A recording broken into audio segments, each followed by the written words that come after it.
Some of you have heard this story before, so I apologise. I'd lit a candle, I had the window open, I had the curtains drawn, I was trying to get that really spiritual feeling. It was a nice summer night in Melbourne, as summer as it can get in Melbourne, and I was sitting there thinking, this is it, this is the night. I'd been, investigating all the spiritual proofs, all the scientific proofs about the fact that the mountains are the pegs, about, how the embryo develops inside, the woman, all these amazing proofs, but I still needed that little push. It's like I was on the edge of a cliff, I was ready to jump, I just needed a push. So I was sitting there, it was very quiet. I was reading Quran, and I stopped. I said, Allah, this is my moment. This is the time I'm about to jump into Islam. All I need is just a sign. Just a little sign, nothing huge, maybe a bolt of lightning.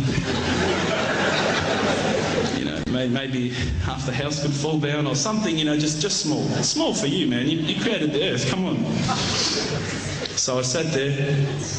I was waiting for the candle to start lighting up to 4 metres high like in the movies. And I go, okay, go. And subhanAllah, nothing. Absolutely nothing happened. I was really disappointed, to be honest. So I sat there and I said, Allah, this is your chance. I'm here. I'm not going nowhere. I'll give you another chance.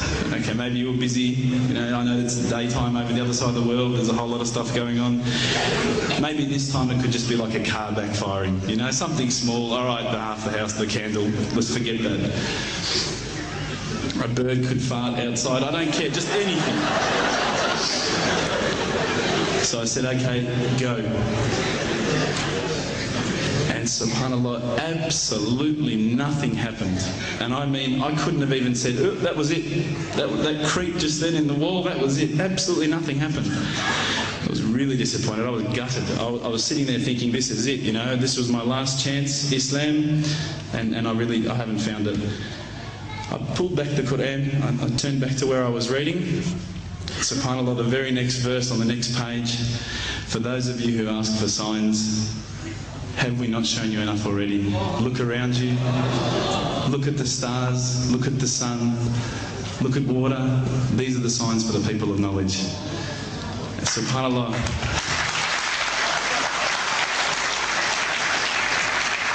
I threw the doona over my head and I pretended I was asleep. I was that scared because I couldn't believe how arrogant I'd been to want my own specific sign when all the signs had been there for me all along.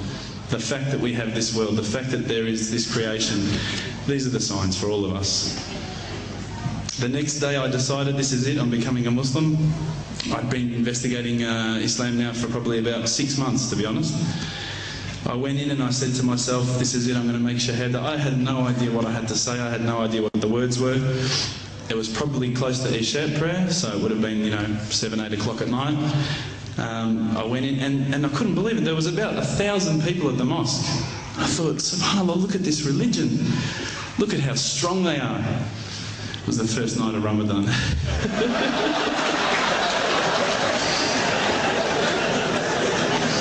Ramadan Muslims. So I sat there and I was very nervous, I must admit. I got up and this person's going to me, you got to say these words, bro, Ashhadu. I'm going, what? Ash what?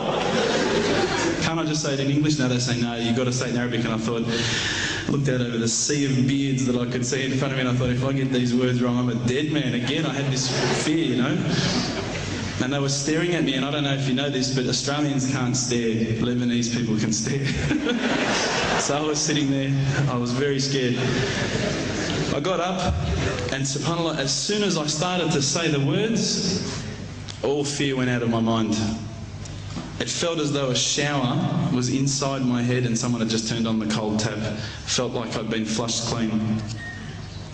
I said the words, and I wasn't expecting so many brothers to come up and yell, Takbir, Allahu Akbar, and start kissing me and hugging me. Now, I'd never been kissed by that many men in my life. But it was a beautiful day, I must admit. And that day was the day that I had more brothers than I could ever imagine, more sisters as well. But I guess since that day I've never looked back. My family, I think, initially were very worried that I was going to be, I guess, a little bit weird towards them. That they thought that I was going to break out the AK-47s and the grenades. But they realised, I think, soon that this religion was actually making me a better person. Prior to Islam, you're not going to believe it, I had a mohawk. I did. I had, I'm not going to show you any photos. I had army greens, I had the Metallica t-shirt, I had the cherry docks. I was shocking, right? I thought I looked great, but I looked terrible. And alhamdulillah, ever since then I look as good as I do now. No, don't laugh, please. But my parents were the first people to actually say to me once, which really amazed me. They said, my father actually asked me for the Quran recently, which I was really happy about. I always thought he'd be one of the hardest people to work on.